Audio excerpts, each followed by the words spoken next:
and research issues as well as their implications for agricultural and rural development and natural resources management. For more than 20 years now, the ADSS has been facilitating a vibrant exchange of scientific and practical knowledge in agriculture and development within and even beyond the Los Baños science community. Thus, we encourage you to engage in the open forum after our speaker's presentation. My name is Stoix, and I'll be your MC for this afternoon. This is ADSS on Food Systems Transformation, Imperative of Strengthened Interface between Science, Policy, and Society. We are delighted to welcome you all to today's significant presentation on food systems transformation, an issue that directly impacts our community. We are also being live streamed via SEARCA's Facebook page. A few house rules before we start. Please put your phone on silent mode. Reserve your questions for the open forum. Kindly use the microphone or write them on a piece of paper which was distributed earlier. For any social media sharing, please use the hashtag SEARCAADSS. To officially open the seminar and introduce our esteemed speaker, let us all welcome Dr. Glenn Gregorio, our Center Director.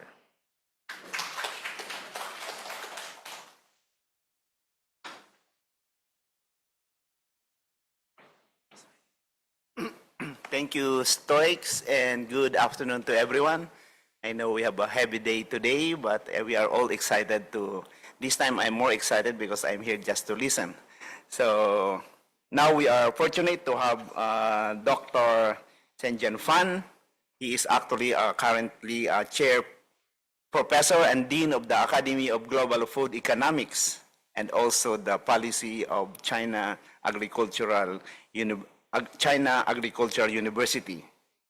I know he was also the Director General before of the International Food Policy Research Institute from 2009 and 2019. That's very long. He had led and conducted a lot of research on public investment, food and nutrition security, agricultural and rural development, poverty reduction, and food system transformation. So it's everything. So his research contributed to the increased investments in, if you are in the Philippines, you are familiar with investment in farm-to-market roads. That is in India. That they have an India version also. We have also a Philippine version of that, of the farm-to-market, my farm to my market road. That led to the large hunger poverty reduction in the country. He also provided a policy advice to the government of China, Vietnam, and Africa. I hope in the Philippines also. He is the board member of the CGR Global Development Network and the University of Central Asia. A member of the Advisory Council of the World Food Prize Foundation, also an Oxford Martin School Advisory Council, and the Global Panel of Agriculture and Food System for Nutrition. He has several awards, one of which is a Fellow of the Agriculture and Applied Economics Association and Honorary Life Member of International Association of Agricultural Economists. Dr. Fan received Outstanding Alumni Award in Applied Economics and Distinguished Leadership Award for Internationals. I think this is in his home University of Minnesota. He also received, this is a very important award, the Zero Hunger Award. So I'm really interested with the Zero Hunger Award. So I have to be close to you so that I'll not be hungry for the rest of my life. And by the United Nations, he got the 2017 Food and Management Excellence Award. So for individuals who have made outstanding contribution in the field of management. So you could see the credential of our speaker today. And actually we are both in the, together we have some meetings and we are both together in this UN 2021 UN Food System Summit Champion. So we are together in some meetings of that. So he is really fit to talk to us on very important aspect on food system transformation. So again, Dr. Fan, the floor is yours. Thank you.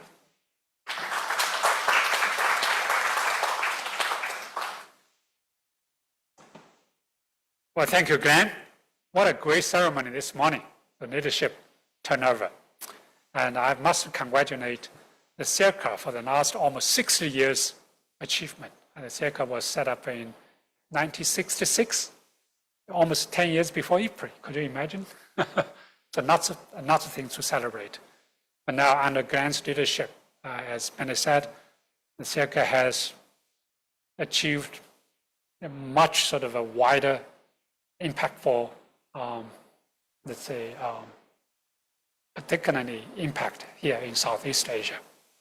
So now the Mercy this morning just introduced her vision, her way forward.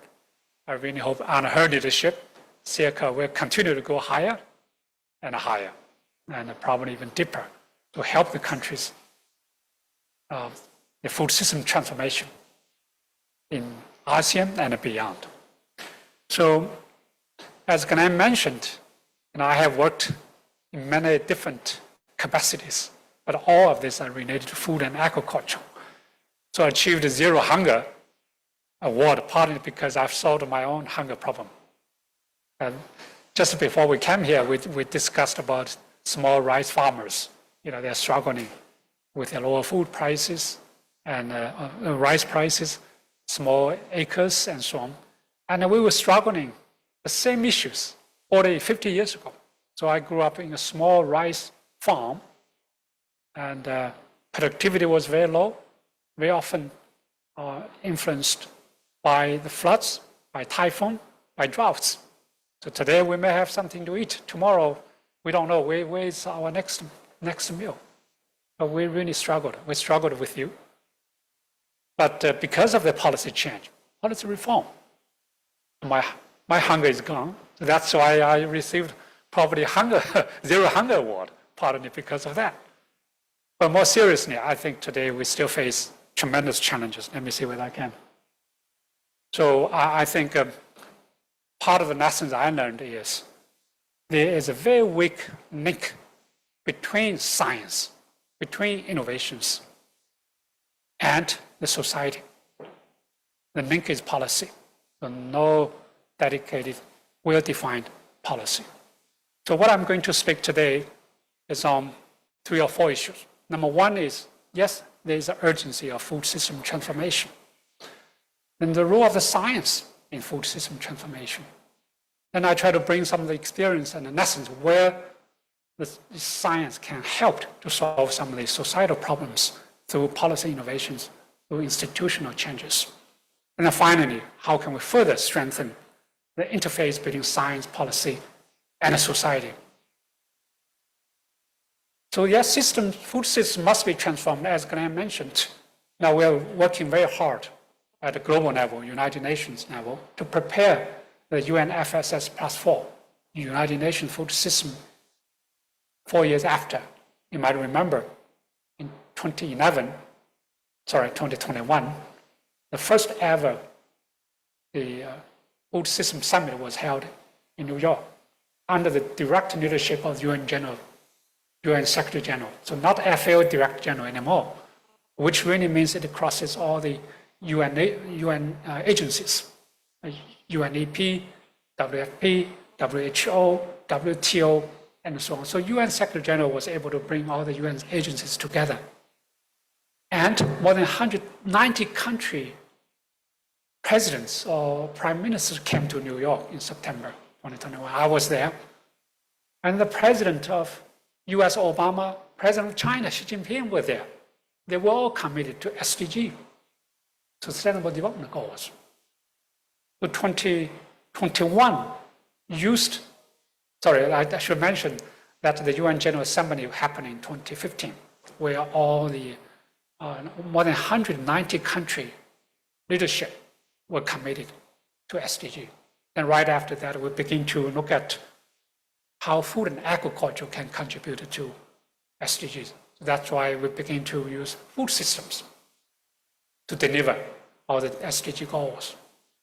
So in 2021, the first Food System Summit, again, many countries, presidents, ministers of agriculture were committed to the food system transformation.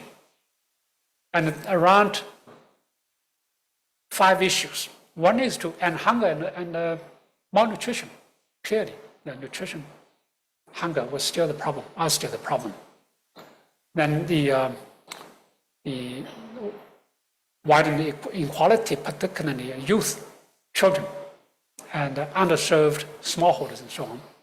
Then climate change, natural resource degradation and so on. So around these 5 topics, or 5 tracks, the UN debated about how the whole world, not just the global debates in New York, but more importantly, at the country level, how the country level can really converge, translate the global commitments to country action.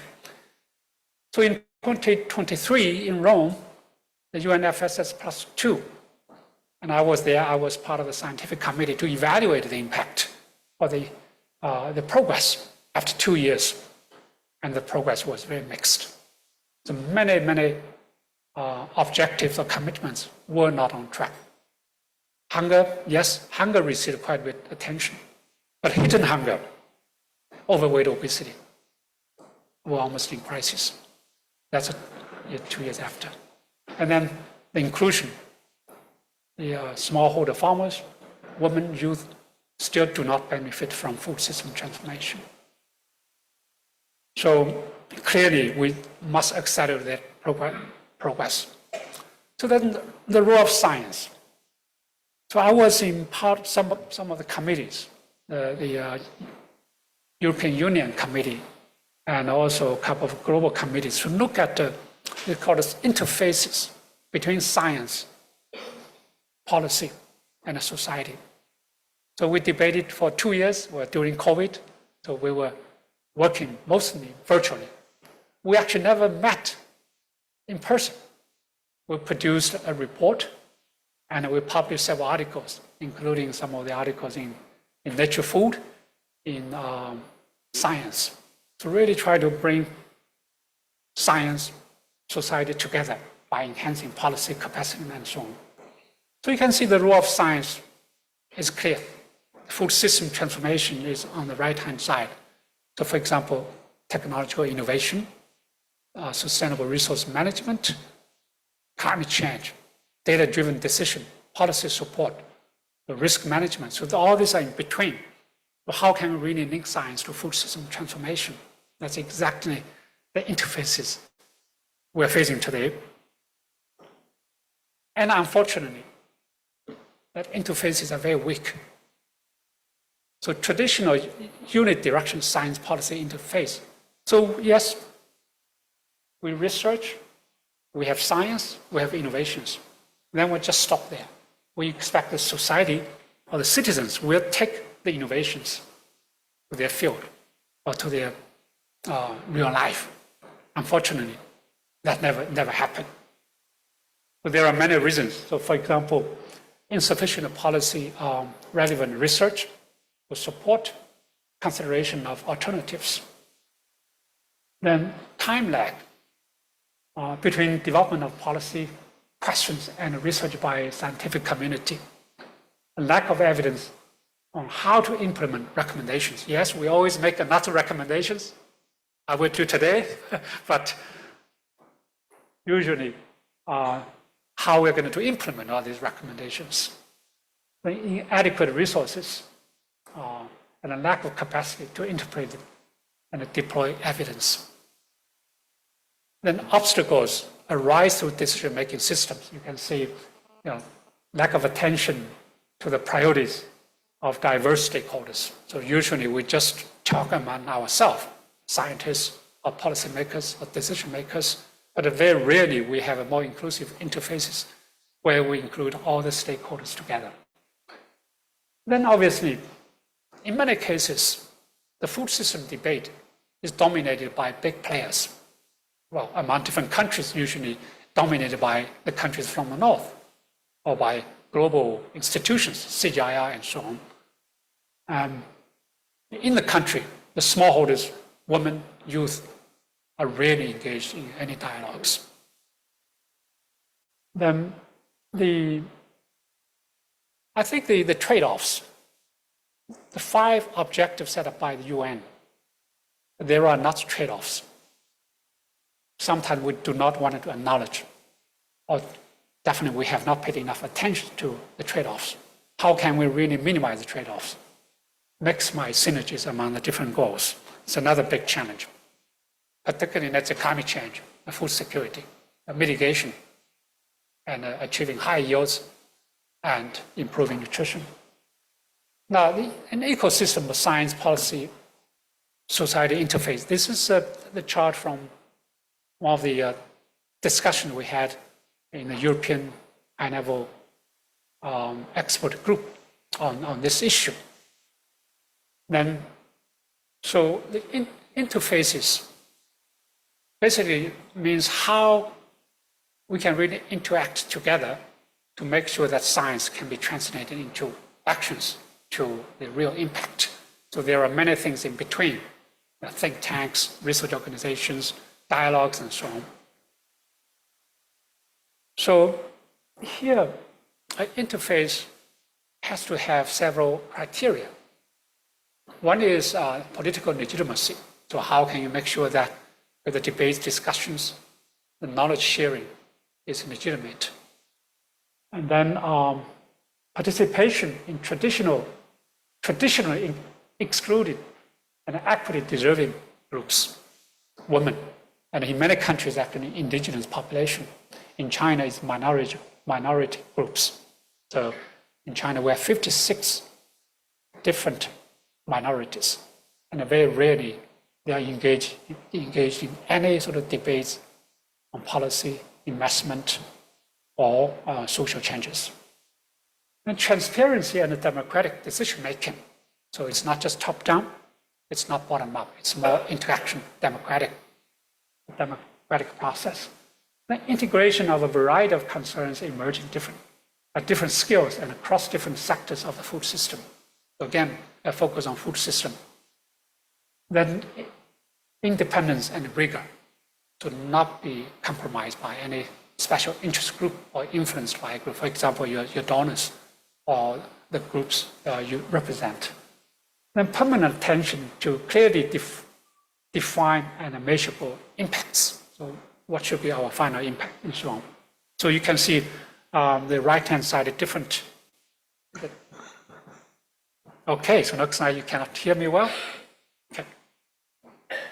All right. So the key functions of science, policy, society interfaces. Forecasting and monitoring. I think Mercy was involved in IPRI's impact model. So one of the functions of the impact model is to forecast and to monitor.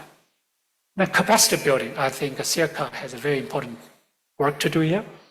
Data connection and storage. Independent assessment, engagement, and diplomacy. Again, these are some of the key functions of the interfaces. Now, so here are the current SPSIs, so the science, policy, society interfaces in food system. At a global level, I think the very good case is IPCC. We all know IPCC. So IPCC produce a report once a while, and the reports are produced by independent scientists. So legitimacy, independent, assessment. I can see this is a really good model for our food system transformation. Then the high-level panel of experts of the United Nations based in Rome. Again, once in a while they produce a report. The European Food Safety Authority, Global Forum on Agriculture Research and Innovation, GFAO. So there are many other type of platforms, networks at a global level. But these sort of platforms have their pros and cons. I think IPCC is a good one, but it's still very difficult to translate to their recommendation to the country actions. At a country level, very few of them heard about IPCC. The United Nations, it's a high-level expert panel. Again, okay, it has legitimacy because it's very inclusive and lots of experts nominated by countries and so on. Again, how to move their recommendations to actions, to translate it not to country impact is still an issue. Then RACE-X. So this is the initiative at IPRI, the Regional Strategic Analysis and Information System. It has authority, it has a legitimacy because it is part of the African Union agriculture program. You might remember, I think about 2003, in Maputo, the African leaders came together to commit 10% of the national budget to support a very ambitious target of 6% annual agriculture growth. So that's the ambition from African Union leaders. But they need capacity support, how to allocate resources, how to set the priorities, how to build the capacity. So with the support of the Gates Foundation, USAID, European Union, and more importantly, African Union, so they asked IPRI under Osman Bonyan's leadership to set up a network, to set up a knowledge platform to help the country to monitor, to track whether the countries have actually allocated 10% of their national budget, whether they have achieved 6% growth. To me, this is one of the, actually the best model, one of the models that has actually worked. And obviously later on, the African Union has changed its objective to end hunger and poverty is by 2035 and so on. And the RACE-X has evolved to support the various African Union's goals. So the capacity building is very critical. Again, even the RACE-X has its own modeling exercise, the policy dialogue and advisory, monitoring and evaluation. And most importantly, is a country leadership commitment. I remember in Davos, the Bill Gates convened a dialogue with African country presidents and the prime minister. Then RACE-X prepared a scorecard of agriculture transformation. The scorecards are around 16 objectives, 16 goals. Smallholders' income, women's empowerment, nutrition, child stunting, and so on. Then 40-something countries. And we give them 3 colors, yellow, red, and green. So if it's green, they're doing great work. If it's red, well, sorry, you have to accelerate your progress. So I was there to observe, like a prime minister from Rwanda. Immediately,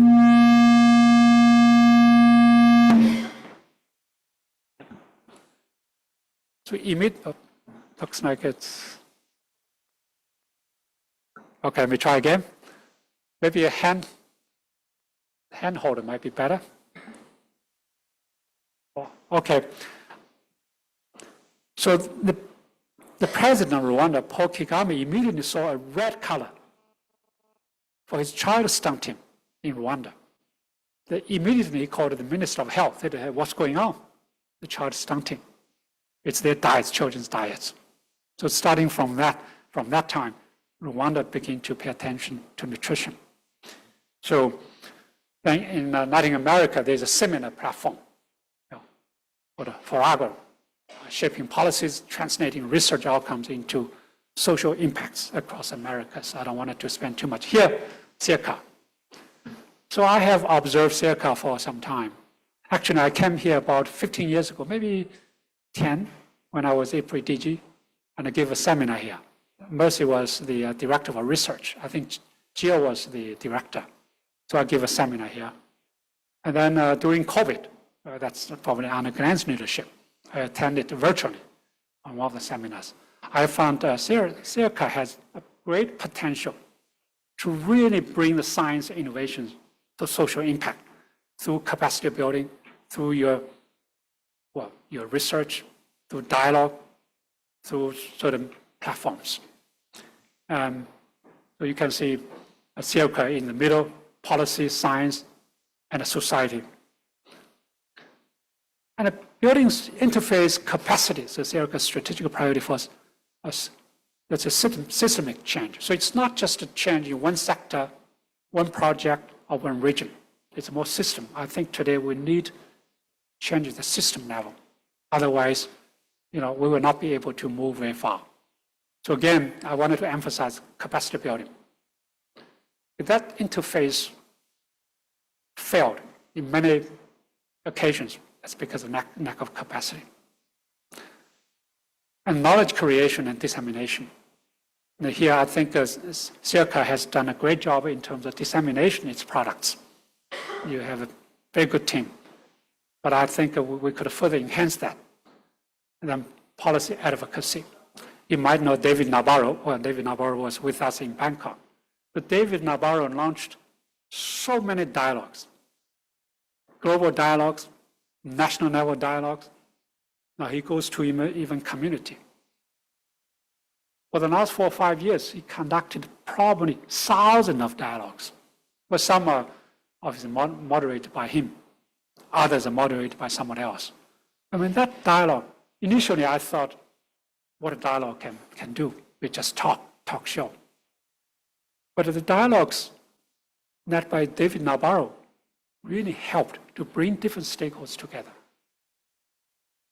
And just during COVID, I have seen the food system transformation has become a buzzword, not just a buzzword, has become sort of mainstreamed, sort of a, not necessarily mainstreamed day-to-day work, but definitely in their strategy, in their vision. And I hope SEARCA can continue to use your strength to promote dialogues, advocacy. Let me just give you some of the examples here in China. So I came back to China about 5 years ago, and I began to introduce the food system concept to China. Very rarely the food system concept was there. And there are lots of sort of SPSIs already in China, even before the 5 or even 10 years ago. So here, just a couple of them. The key open laboratory in national agriculture policy analysis and decision supporting system. This is the one led by Chinese Academy of Agricultural Sciences, the Institute of Agriculture, Economics, and Rural Development. So they set up this lab, supported actually by the World Bank and many others. And they used IPRI impact model and the GTAP model, CG model, and build a strong modeling capacity and connect the data, conduct scenario analysis, forecasting, scenario analysis, and prepare policy briefs to the central government, dialogue, and so on. And the IPRI was very much part of that, to build the capacity of modelers to held the annual conference on the outlook situation of the food system transformation. So this is the one by the Chinese Academy of Agricultural Sciences. And the Rural Economy Research Center, directly under the Ministry of Agriculture and Rural Affairs, they have connected some of the largest data set in the world. So every year they survey the rural households, more than 25,000 rural households, 25,000, including 400 indicators. And now when I come back to China, I negotiated with them to have access to all the data set back to 30, 40 years ago. It's a panel data. It's a tremendous it's a utility in using that data to analyze key the policy issues. And then I think there's another one that it was not listed here. That's a development research center.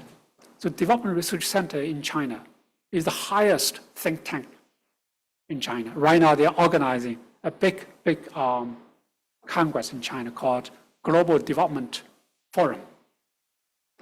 So they invited the CEOs from US, from Europe, from Japan, and so on, and also the Chinese, the CEOs, and the World Bank, ADB, and so on. So for the last 3 or 4 days, they're debating what China's future development pathways. And there's a research group for food and agriculture. The DRC, the Development Research Group, Department of Agriculture and Rural Development. And that group played a huge role in helping China to even Chinese first agricultural reform back in 1978. Our colleague Jiao Xingsheng, you might know her, so she used to work over there. So over the time, this center, Agriculture Department, provided strong support, evidence-based briefs for government to make decisions. But I think around all this, again, the key weaknesses is their weak link with the society. Yeah, they do propose policy options to central government, even to engage with some of the large private sectors. But their engagement with smallholder farmers, with consumers, is a problem. So that's why some of the big policy proposed to central government have never been adopted. For example, the modern technology like GMO, gene editing. As a researcher, as a scientist, almost every year we prepare policy briefs, including biofortification, by the way. So the government said, oh, that's great. It's a great brief we need to work on. But they never move further to let the society to introduce a new legislation, new policy to support all this interfaces I can see from science to society. Now, a couple of examples here. The seed revitalization and industrialization of biological breeding here. This is a big deal in China. I just came back from Hainan province. It's very, actually not very far away from here. Maybe, I think 1 hour flight is direct in Hainan province. It's China. The Chinese breeders go there in winter. Almost 70 Chinese crop varieties were bred through there because the tropical area, you can produce 4 crops, 5 crops a year. So you can accelerate the progress of breeding, shuttle breeding, initiated by Norman Borlaug and so on, like Chinese hybrid rice. It was done there. Actually, the wild rice was found in Hainan. So it has become a center of breeding. So I was there every year around January to March. There were lots of forums, not just purely technical breedings, but also interfaces, policies, and so on. So you will see that some of the large research programs, I think the investment on seed breeding in China, probably the largest in the world. Probably even, I could say it's 10 times than CGIR, 3 or 4 times than US. It's a pretty dominant player. So they do recognize the importance of that, modern technology. I think Mercy mentioned about biotechnology or even open engineering system. They are very open on that. So they have already moved the breeding to version 5. First is the natural selection. The second is hybrid. The third is the molecular. The fourth is, like gene editing, gene modification, and so on. But now the version 5 means design. So you actually can design your varieties by drawing genes from different wild species. And they are investing huge amount of money there in Hainan. Now, obviously it's supported by let's say, lots of interfaces, think tanks, and so on. So we are behind that. Every year, I go there to give a speech. But multiple wins of breeding or seed. So multiple wins means do not just focus on yield, nutrition, health, resistance to disease, and so on. So they know that high yielding is number one. They also know the resistance to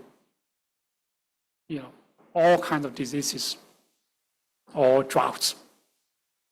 But they don't recognize the importance of nutrition. So every year I try to bring nutrition to their attention. But the good thing is the version 5 will be able to bring the nutrition traits into breeding. So as long as they can identify the genes, so then they will be able to do that. Again, moving to actual action, particularly, I will come back to this later. When all these varieties are introduced, whether consumers, whether society will be able to accept that, it's a key challenge. Now, the digital agriculture, again, the e-commerce. But even before COVID, e-commerce was already active in China. But during COVID, it was accelerated because China wants to keep the person-to-person contacts out. So the e-commerce took over. E-commerce accelerated. So today, most of smallholders actually do not sell their products to market. They market all their produces through digital platforms and so on. So lots of policy support there, data, research, recommendations. For example, yes, you need infrastructure. You need a capacity. Farmers need capacity. And also be aware of the digital divide. The ones who have may prosper. The ones who do not may be left behind. So it's another example. Ecology side, ecological civilization. So for the last 40, 50 years in China, until 5 years ago, China didn't pay attention to protection of natural resources, protection of biodiversity, didn't pay attention to climate change. But for the last 5 years,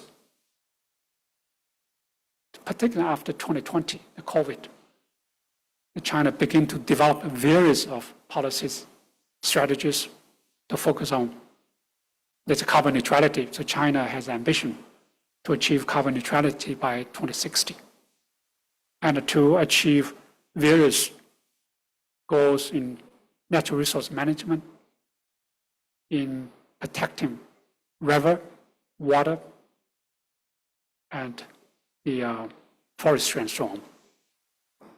So at least the society begin to be aware of these issues. But I think the SPIs must continue to work to make sure that the actual actions, actual impact have to happen at the ground level. So how do we accelerate the science policy society interfaces? So some of the key challenges: insufficient R&D capacity in developing countries of Asian capacity. Firstly, you need a science. If you don't have science, how can you enhance the interface between science and others? It's still the case that in the countries in our region underspending in agriculture research. At IPRI, CGIAR, and FAO, even 30 years ago, we were requesting countries to invest in the beginning, 0.5% of their ag GDP equivalent to agriculture research. And later on, 1%. But if you look at the average now, the countries only spend 0.2, maybe to 0.5% of the agriculture GDP equivalent on agriculture research, obviously agriculture and food system research. So insufficient R&D capacity spending is a huge issue. The gaps in actionable knowledge. Yes, even you do have science, you do have innovations. How do you move innovation science to actual actions to the on-ground impact. The appreciation of sustainability issues. I think here in the region, many still do not appreciate sustainability. Our water, our land, our biodiversity have to be protected.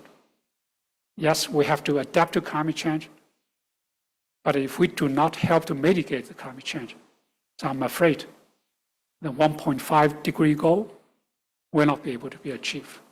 So the food system alone will already emit enough carbon emissions for 1.5 degree world. So the food system must be part of the mitigation, part of the reduction objectives. The lack of attention to priority of the diverse stakeholders, and especially marginalized actors. So I think in any dialogue, whether it's your Congress, your debates, national debates, rarely the smallholder groups, women, youth, are part of the engagement. And disjoint policies. Here again, I want to emphasize that food and agriculture policies usually are development implemented by different ministries. It's not just a Ministry of Agriculture, a Ministry of Rural Development. It's a Ministry of Environment, Ministry of Health, Ministry of Climate Change. Some countries have a Ministry of Climate Change. And very often the policies development by these ministries are cross purposes. Let's just give you one example in China. The Ministry of Ecology and Environment are working very hard to protect the natural resources, forestry, endangered species. The Ministry of Agriculture still wanted to produce more rice, more wheat, or more of anything. And I don't think the environmental issues are the job of the Ministry of Environment. So that's why the policies from these two ministries are not coherent, disjoint. For example, the Ministry of Ecology and Environment introduced a couple of policies. One is to protect endangered species, particularly animals, the wild pigs. Nobody can hunt wild pigs in China. And that's a law. That's a regulation introduced by Ministry of Ecology and Environment. After 5 years, these wild pigs have become pests. So many of them. If wild pigs can produce very quickly. So in many parts of the country, particularly mountainous, hilly areas, the wild pigs come to the village. They destroy crops. And if some farmer begin to hunt them, farmers will be in jail for 2 weeks minimum. So you can see this sort of disjoint policy. And U.S., for example, I still have a home in Great Falls, Virginia. So they control the wild deer by introducing license. So if the, let's say, environmental department saw, we have too many deers, then they will begin to issue the hunting license to hunt, so you can hunt the deer. You can apply for the hunting license online. So China has not done that. And you also might know that the whole Yangtze River is banned fishing for 10 years. For 10 years, nobody can fish. As a result, in some of the reservoirs, at the bottom, they're full of fish. It even affects the navigation. Could you imagine the lack of coherence policy? And if you, let's say, relax some of the environmental policy, it's not going to hurt your environment. It's not going to hurt your ecology. And the food security, by the food security, China has set up a 30% natural preservation area for the whole China, 30%. And in some forest areas, food production is banned. As a result, the food production in these regions has come down. So that's right now we're in a process of writing certain policy brief recommendations. And to propose certain policies that can benefit the environment, but also benefit food security. So particularly now that China introduced this so-called big food, big agriculture, big food strategy. Big food means it's not just your food from grains, your food from livestock, from fish. It's not just food from your arable land. It's also the food from your forestry, from your ocean, from grassland, from technology, from this so-called alternative proteins.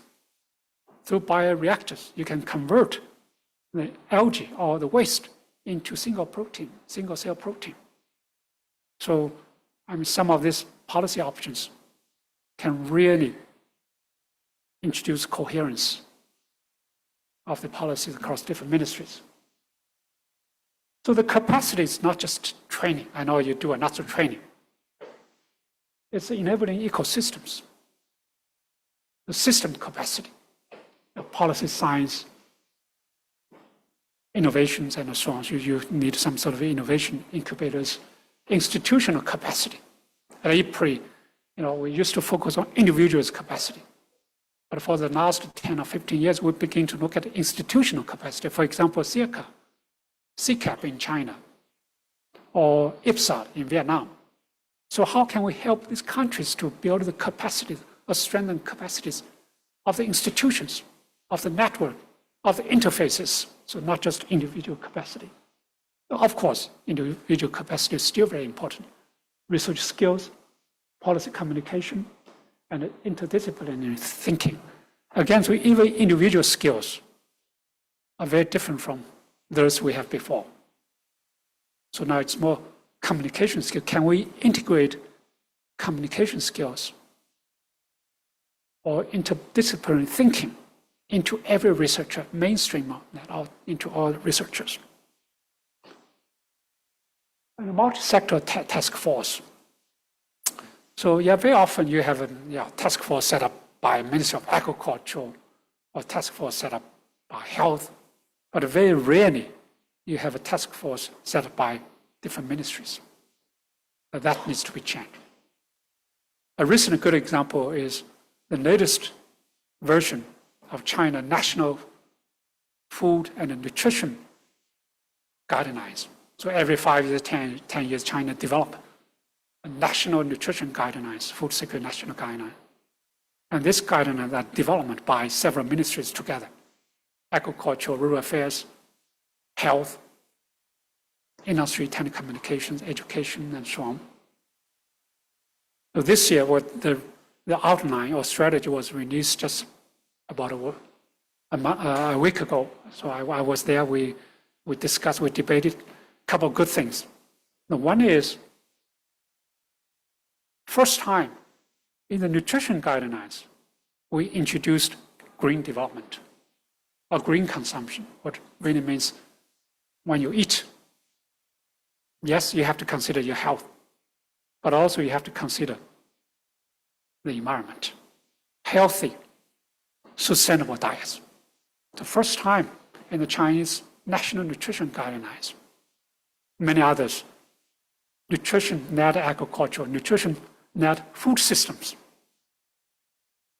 From breeding to production, breeding including biofortification, the processing, the whole wheat, whole grains. By the way, for some of the biofortified foods, if you over-process them, you lose their nutrition. So we want to make sure that we use a food system approach to mainstream nutrition into every stage of the food systems. And then environment, sustainability, the same. For example, renewable energy has to be used across the whole value chain. Input, for example, fertilizer production now, they begin to use some of the modern technology. They do not use fossil fuels. They use renewable energy. They use some of the chemicals that do not have impact on the environment. The production side, electrification of the tractors, of the whole machines, drones, so all electrified. And then the electricity will be from renewable sources. So the whole energy in the food system usually accounts for 30% of your greenhouse gas emissions. So if you make your renewable, if you make your all energy consumption renewable, that can reduce the carbon emissions drastically. But that has to be across different sectors because energy is not part of the Ministry of Agriculture work. It's part of another ministry, Ministry of Industry and Telecommunications. It's a cross-sector task force. Then providing actual resources and a mandate to work across the entire food system. The mandate is very critical. Here, my experience from some countries, even like Vietnam, the central government, the central committee, so not just ministries, prime minister, the president have to give the authority mandate to this sort of multi-ministry task force or cross-sectoral committee. For example, Vietnam, China, obviously they have a different political system. So their parties always have a central committee on agriculture and food.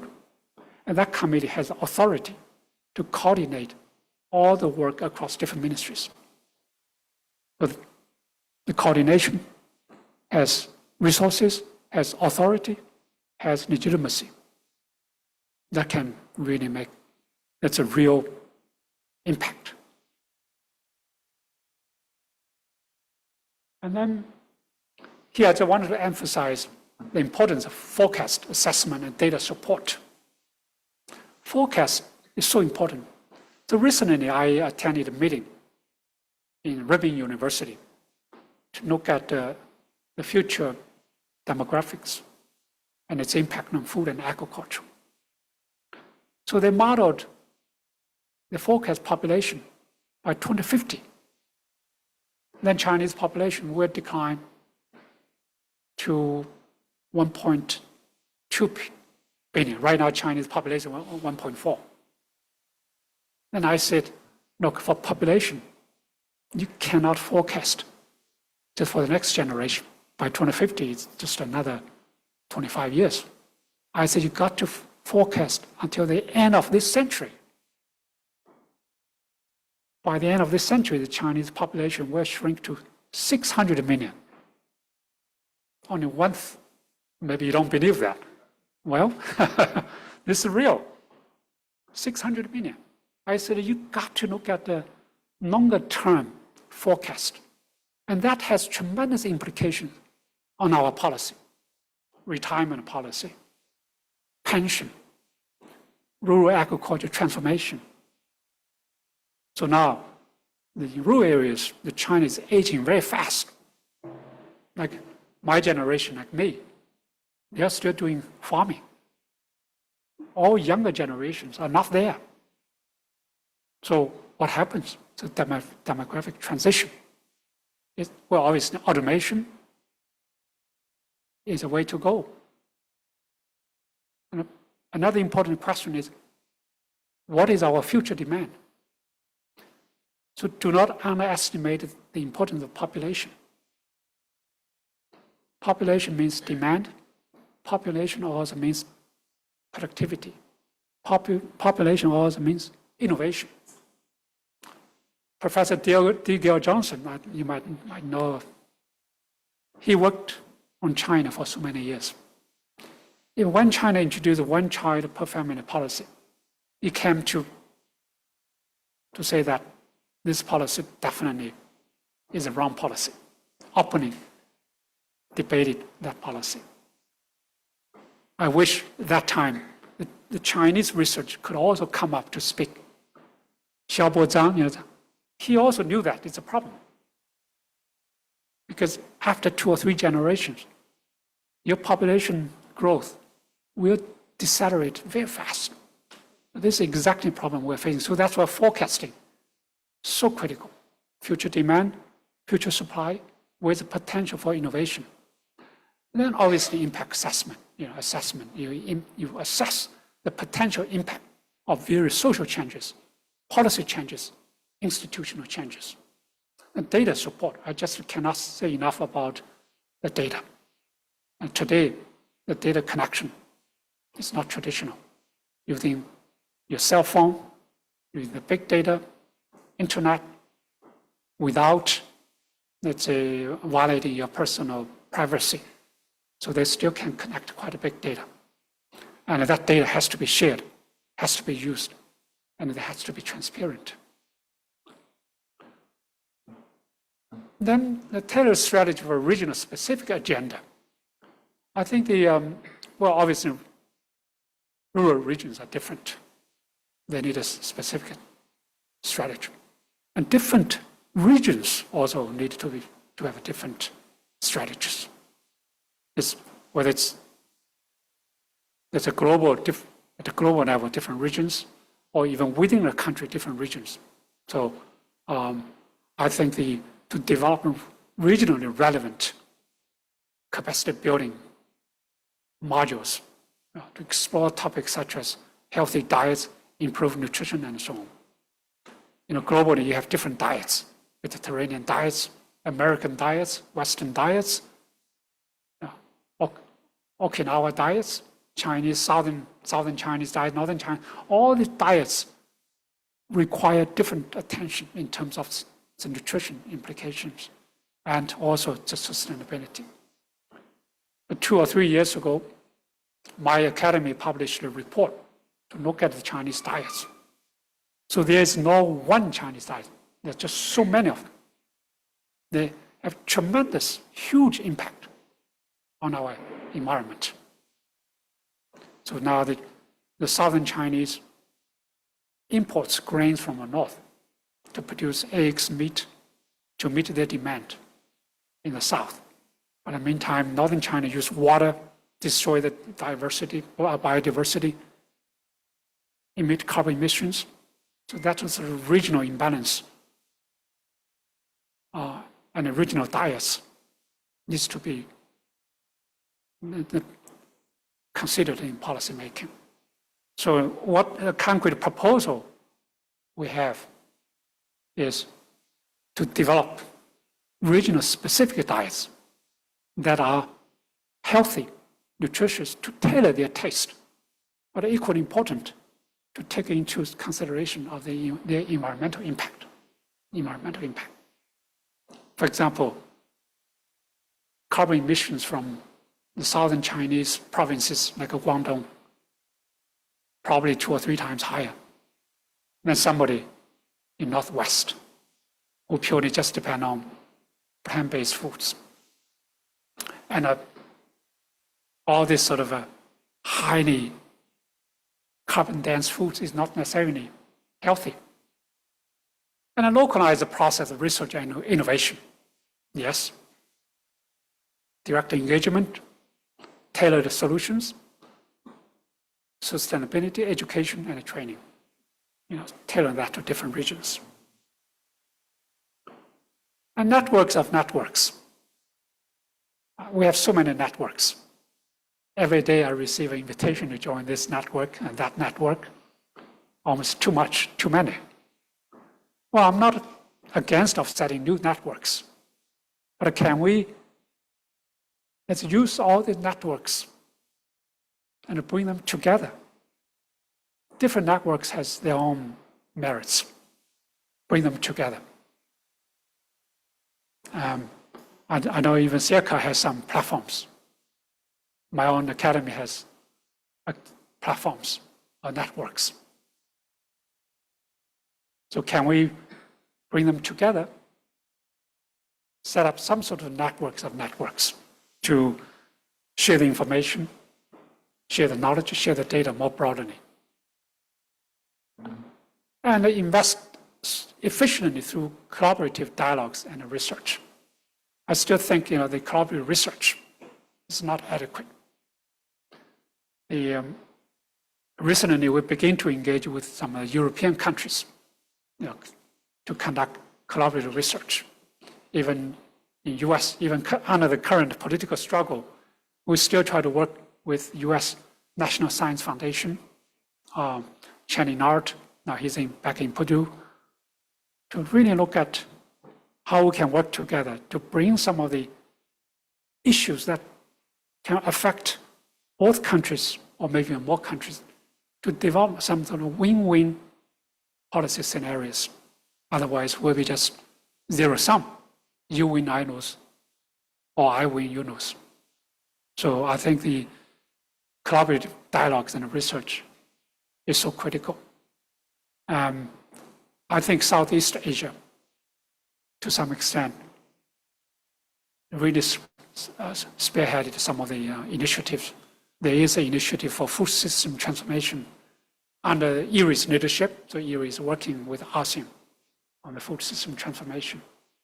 I hope that network, that initiative can include more participants, more stakeholders. So it's not just ASEAN or CGIR or ERI or some of the member countries. So interface involves many types of different forms. As I said, some of the policy research organizations, networks, capacity building platforms, even the conferences, workshops could also be part of the interfaces. So every year, for the last 2 years, the China Agricultural University, the city of Beijing, CAS, Chinese Academy of Agricultural Sciences, and the CGIR, we bring almost 5,000 people from the whole world. 3 days, 4 days conferences to share the knowledge, share the latest innovations, and to develop some of the common narratives, common communication points, and go back to their own constituents to transform the food system. So last year, in addition to 5,000 in-person participants, we had 160 million, I think that's more than the total population here in the Philippines, viewers of the event. And this year, we'll continue to do it October 12 to 15 in Beijing, in Pinghu. We want to continue to champion the SDGs, use the SDG as goals to transform our food systems. Considering the current geopolitical struggle, US beginning to move away from Paris Agreement, from SDGs. Some Europeans also are thinking to do that. So under this difficult time, we invited Ban Ki-moon to come, and he has agreed. We need to continue to champion SDGs food system transformation. And so, as you know, under Ban Ki-moon's leadership, when he was the Secretary General, SDGs were development. They were committed by more than 190 countries, including US, China, Europe, I think in the Philippines. How can we just easily move away from that? So that's why this conference will be so critical to continue to champion the SDGs, continue to use innovations to transform our food system. Yeah, I want to emphasize, it's not just innovations in technology. It is also innovations in policy, in institutions, in business practice. And the problem even, well, I shouldn't say innovation, and the changes in our mindset, our behavior, let's say dietary behavior, consumption behavior. All this really matters to our planet. So I will stop over here. I usually enjoy more sort of debate discussions, interaction with you. Thank you.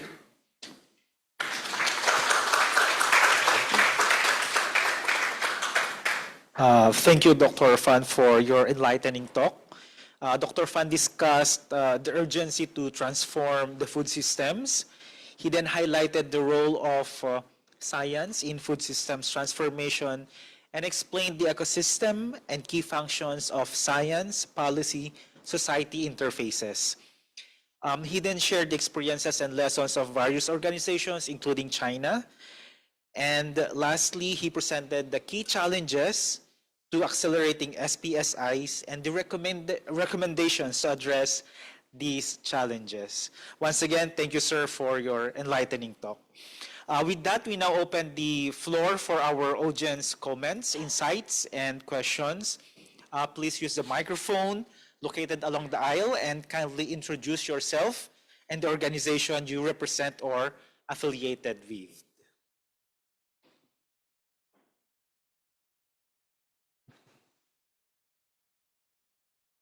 Okay, we have, yes, sir. Well, first, thank you, Dr. Pan, and on behalf of all the Aggie graduates of UPLB, I would like to express our deep appreciation for all the things that you shared with us today. I think we learned a lot.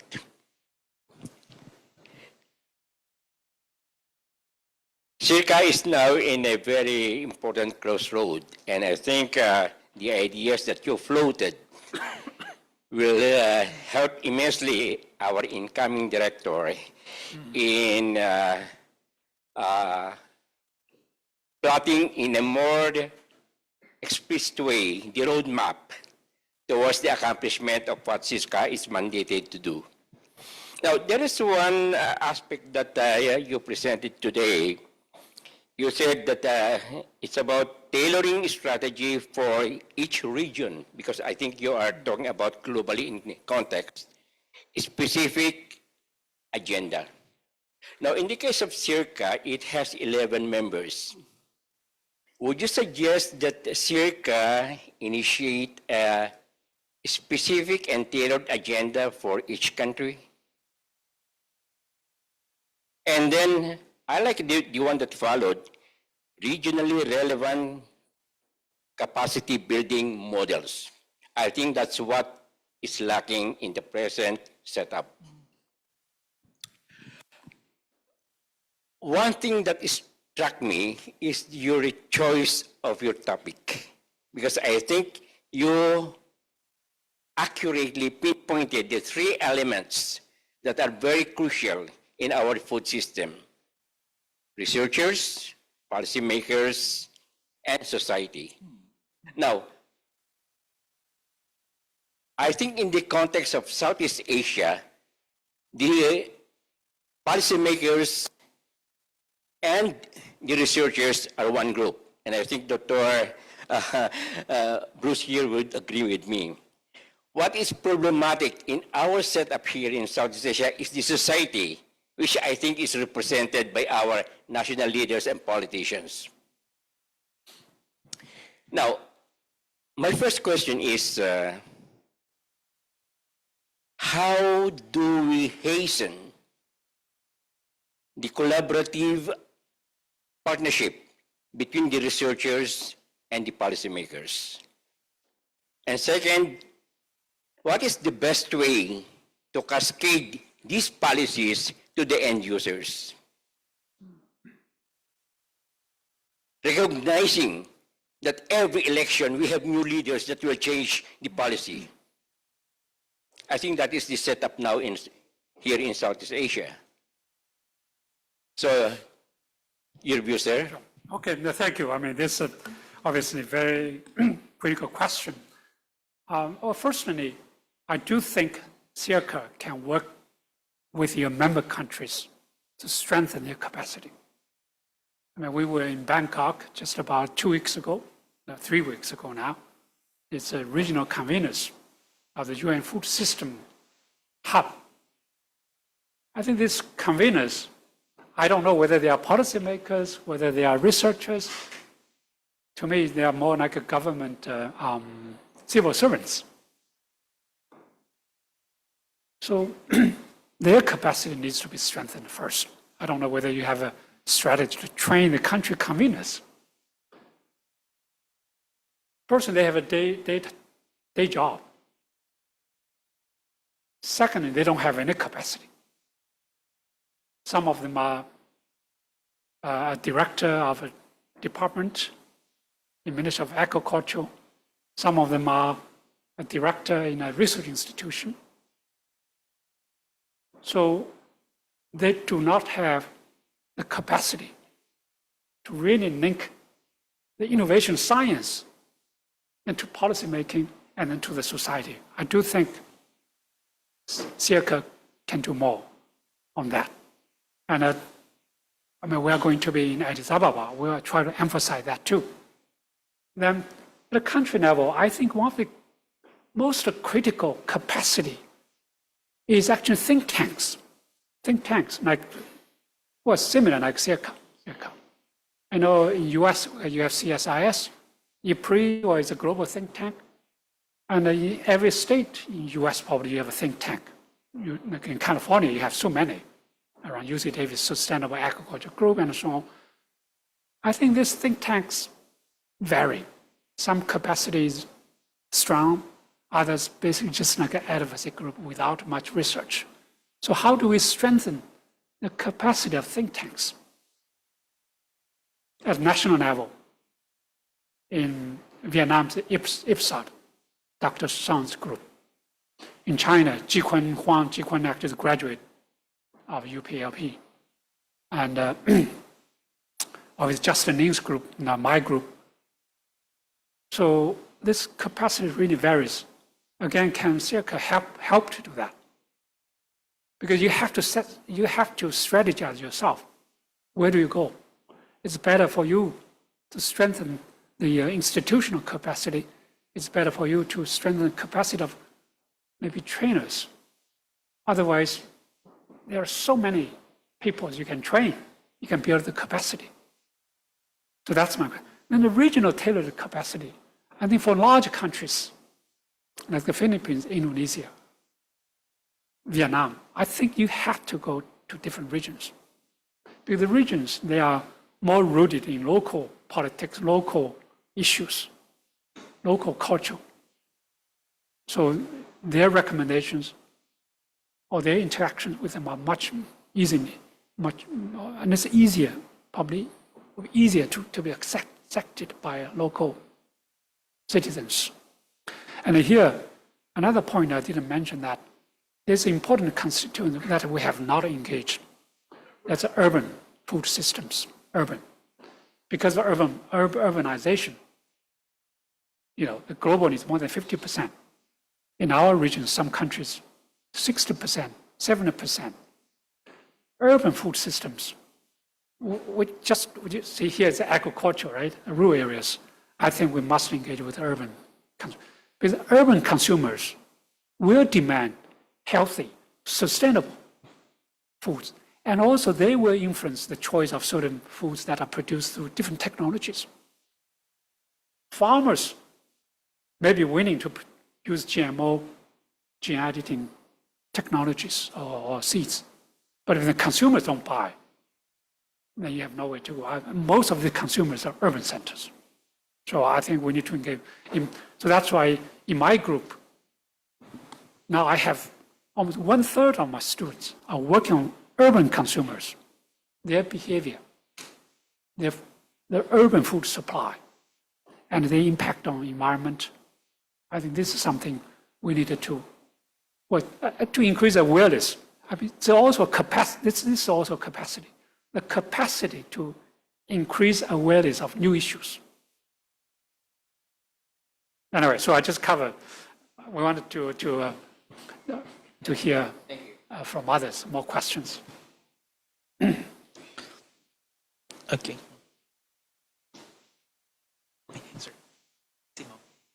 Yeah, lady first.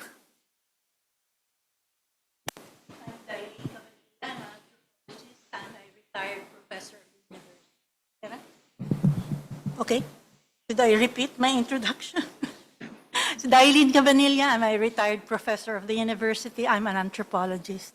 And I will do away with the admiration for the talk and go straight to, I'll try to compress into two big chunks.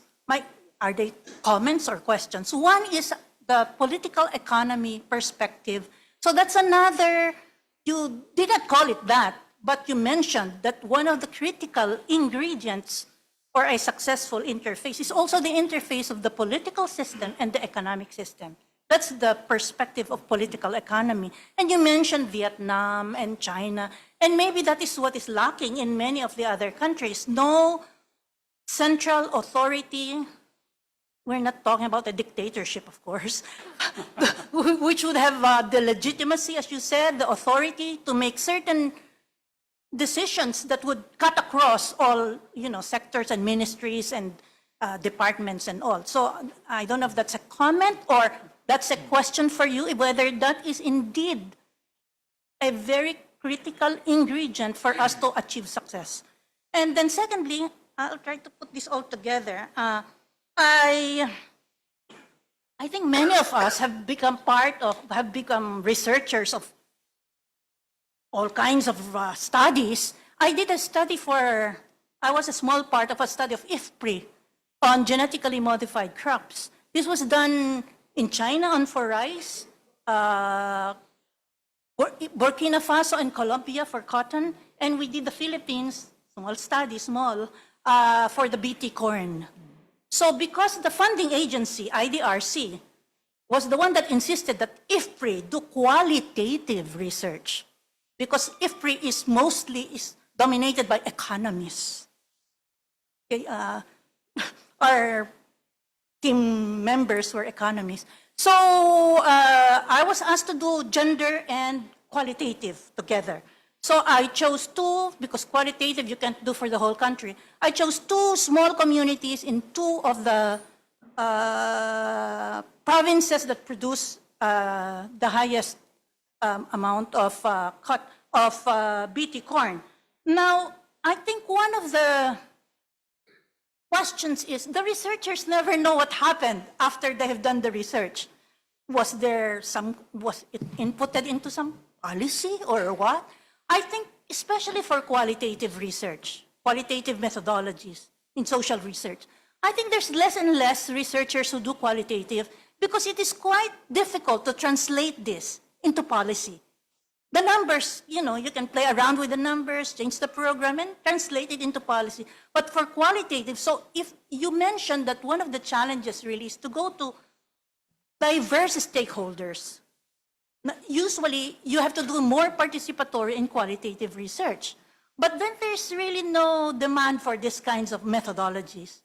So I wonder if you also think that there is room for all kinds of research methodologies and to address the gap between policy and instead of talking about cascading the policy down, policy should be made at the grassroots level with the community. Your comments, please? Sure. Yeah, I think first in political economy, I think IFPRI actually is publishing a book on political economy of food systems.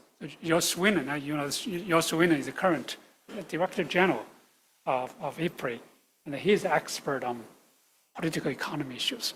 So together, we were part of the so-called Food System Economics Commission.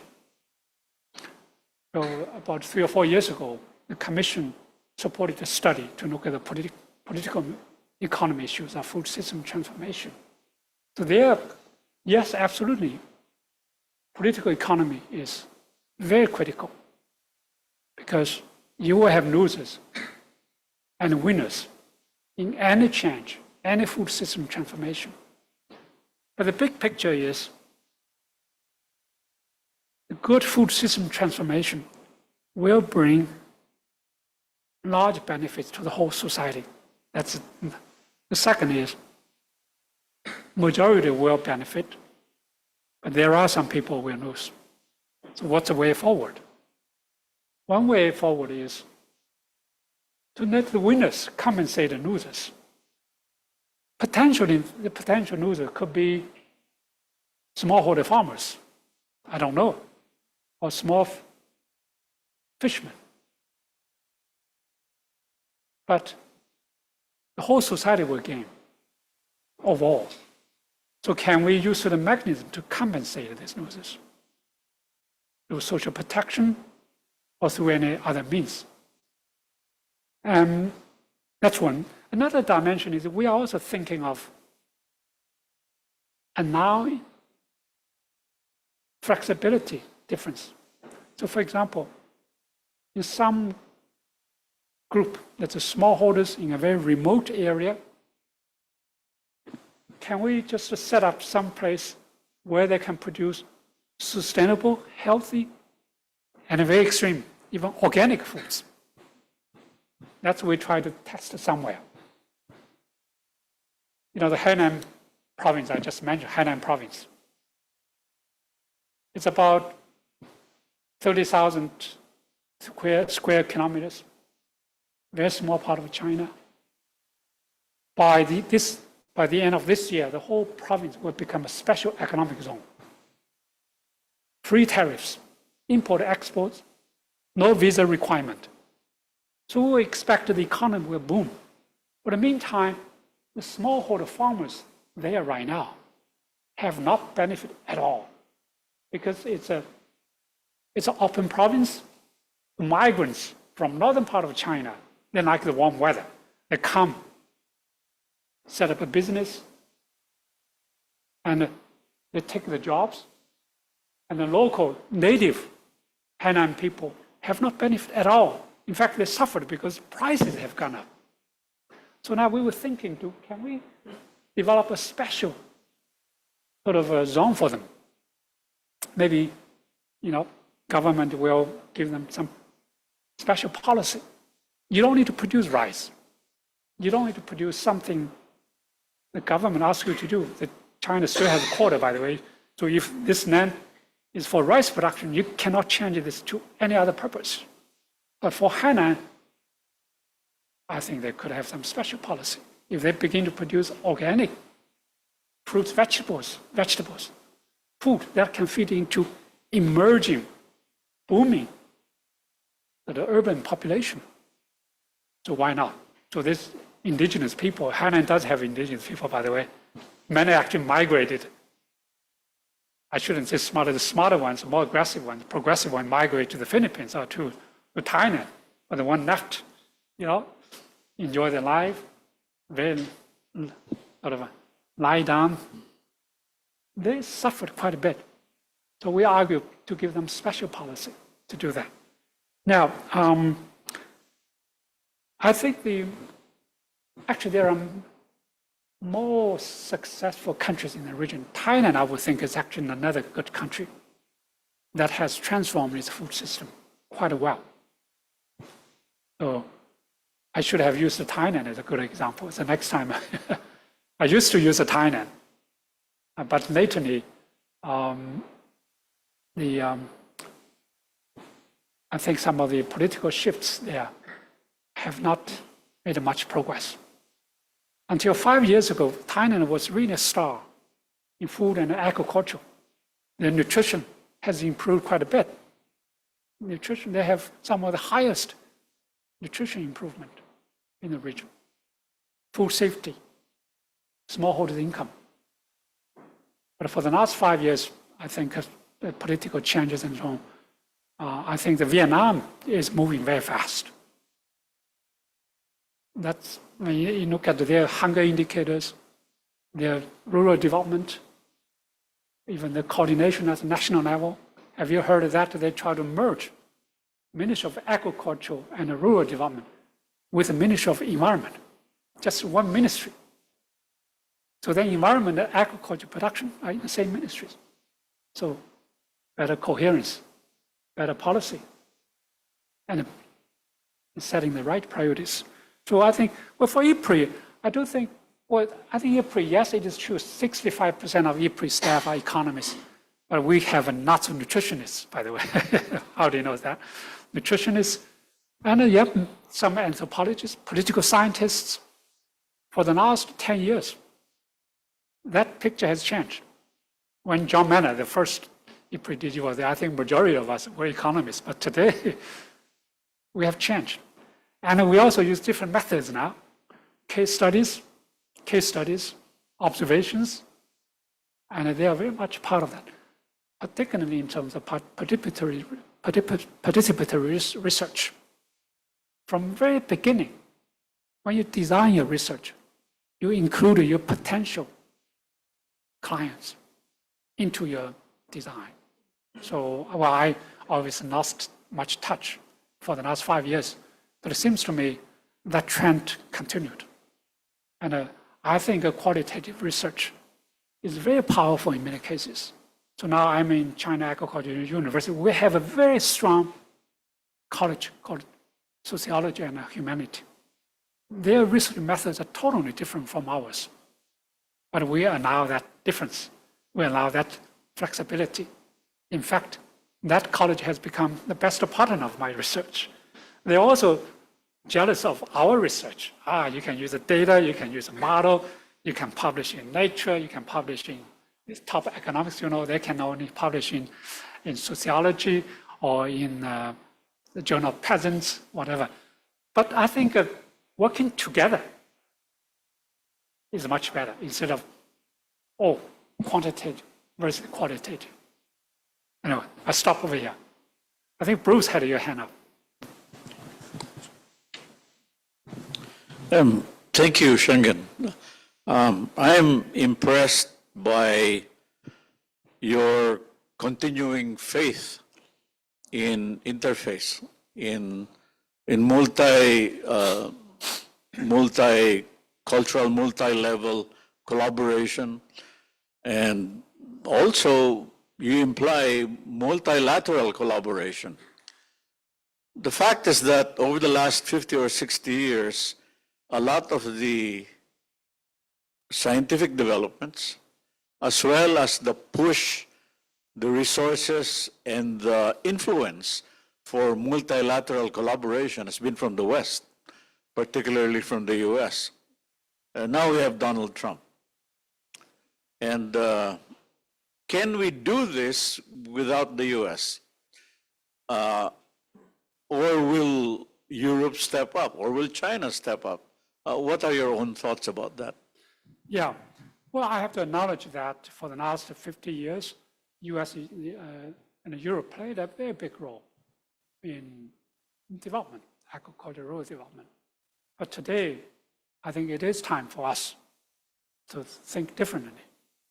I mean, recently US aid abolishment and Europe walking back, it's a wake-up call for us.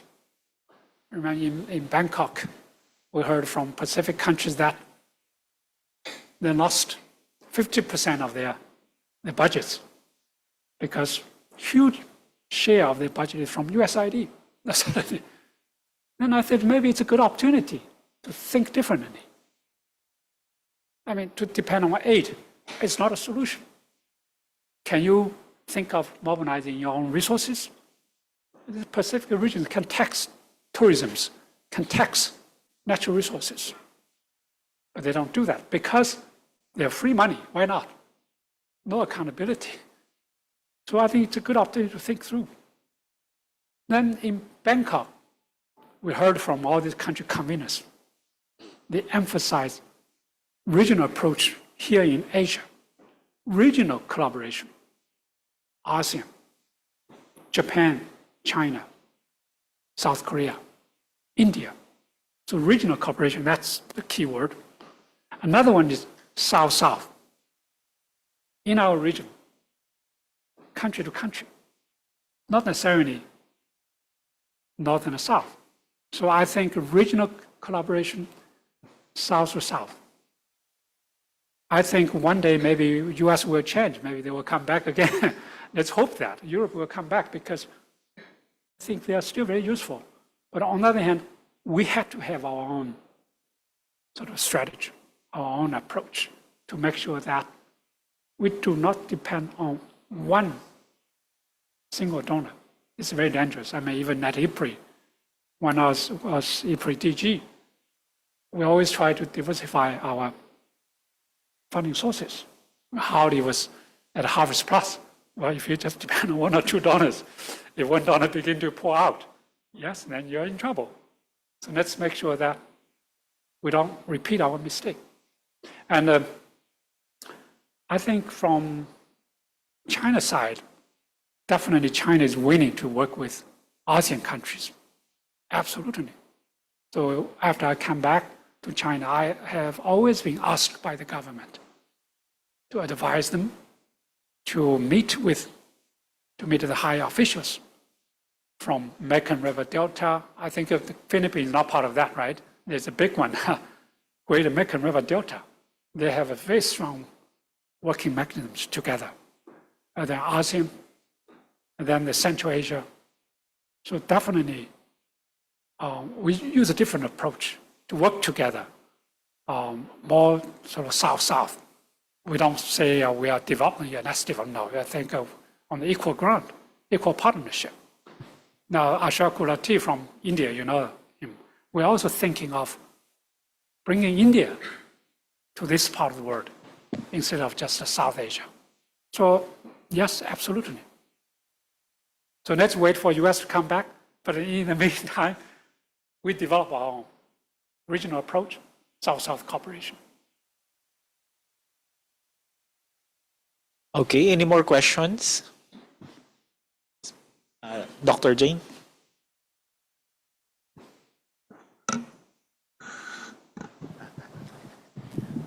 Jane Reyes from College of Public Affairs and Development, UPLB.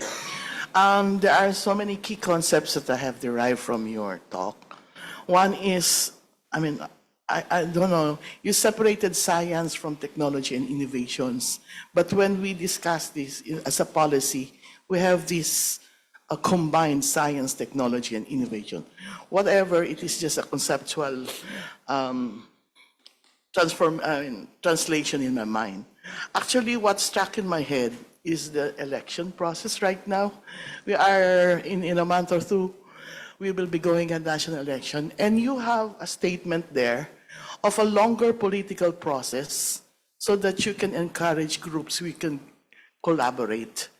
And if this statement is based in China, we have a different political system. You have longer term in your country, while in the Philippines, every 3 years, and depending on the local government's thrust. And in the Philippines, in the barangay and municipal level, all programs, national programs are downloaded. And we have difficulty in translating, in mainstreaming the agenda, the international, regional, Asia-Pacific agenda to the barangay, to the local level. So what do you think will be our strategy when you say localize science, research, innovation with the particular focus on longer political process? Yeah, thank you. I think that to distinguish science and technology, and you have to look at the whole innovation process. So science is more discovery, to discover a gene, a sequence of gene. It's science. Technology, basically, you develop. It's a technology. It's a machine or a tool or a seed, right? It's a technology. The innovation goes beyond. Innovation actually uses science to bring something truly different. So I think now I use the science there, so actually should be science, innovation, technology, and then down to the policy society. So you have the science there. I could put the technology and innovation after that, but I think more broadly, science is more isolated from the society. Now, on the longer term political process, I think the way, obviously, different countries have their own choices of political system. I think the way forward is to really empower the citizens. Because your citizens who select your politicians. If the citizens are aware or educated, they demand for longer term commitment. For example, let's say a politician wanted to convince their political constituents. Well, make sure that there is some sort of continuity or consistent of certain policies. Do not need the politicians to shift to another, or whatever you like, I don't like. Whatever you do, I just try to distribute or try to do completely reverse what you have done. I think citizens have their responsibility to do that. Make sure that you're a politician. Not going to. That's to totally reverse policy, strategy, investment. I think, yes, I think the certain countries will some sort of a round historical moment, but in longer run, I think the citizens will be able to correct that.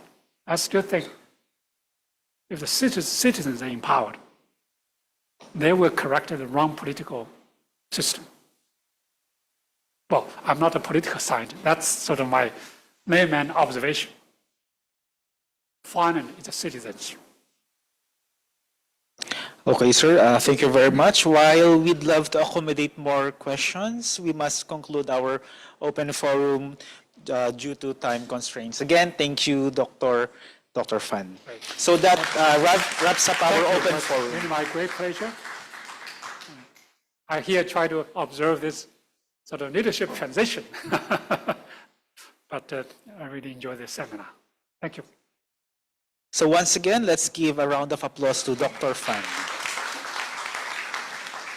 Okay, so if you want to listen again to his presentation, a video recording will be uploaded on the SEARCA website, www.searca.org, along with the PDF version of his PowerPoint presentation. This seminar can also be viewed on SEARCA's Facebook page, so kindly check our website regularly. May I kindly invite Dr. Glenn Gregorio and Dr. Mercedita Sombilia to join us here on stage to present the Certificate of Appreciation and Token of Gratitude to our esteemed guest speaker, Dr. Shenggen Fan.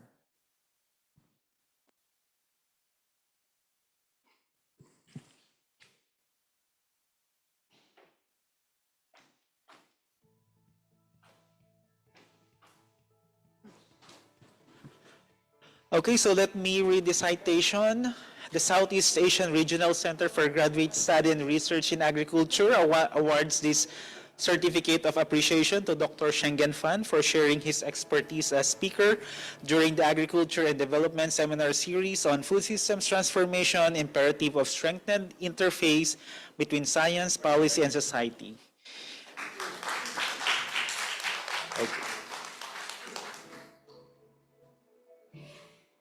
Okay, thank you very much, sir. To our dear seminar attendees and guests, we would like to know your insights and takeaways from this seminar.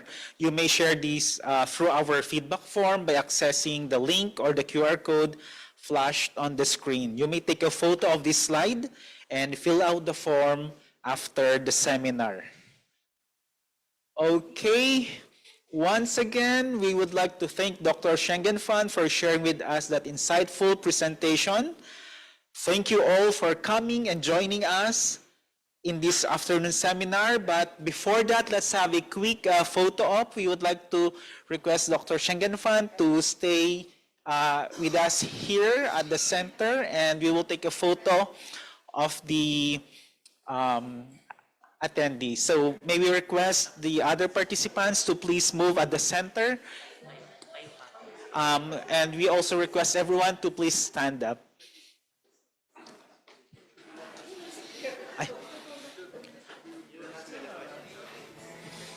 Okay, so may we request everyone to stand up and please move at the center.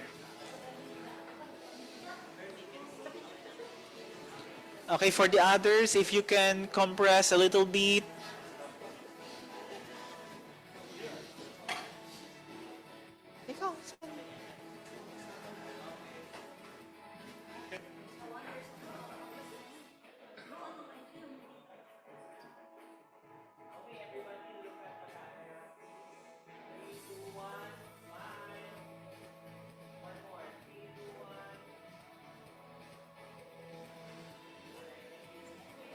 Okay, thank you very much.